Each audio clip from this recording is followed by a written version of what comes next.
كانت بتخلي الفراعنة يحبوا الكوبرا هي الحماية. الكوبرا كانت بتمثل الحماية للملك وللبلد كلها. الكهنة كانوا بيحطوا تمثال صغير لكوبرا على رأس الملك، ودي كانوا بيسموها وجيت. وجيت كانت بتدي الملك حماية من أي شر أو أعداء ممكن يهاجموه. عشان كده بنشوف الكوبرا على التماثيل والرسومات الفرعونية اللي بتبين قوة وحماية الملك. الألوهية والقداسة.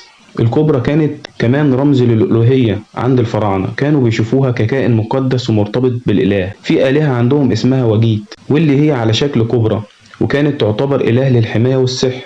الكهنة كانوا بيعملوا طقوس وتعويذ عشان يستدعوا الحماية بتاعة الكوبرا.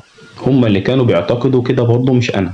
التجديد والبعث. من الحاجات اللي كانت بتميز الكوبرا هي إنها بتغير جلدها كل فترة. الفراعنة شافوا ده في رمز للتجدد والبعث. كانوا بيعتقدوا إن الكوبرا بتمثل الحياة الجديدة والنهضة بعد الموت، وده كان متوافق مع أفكارهم عن الحياة بعد الموت.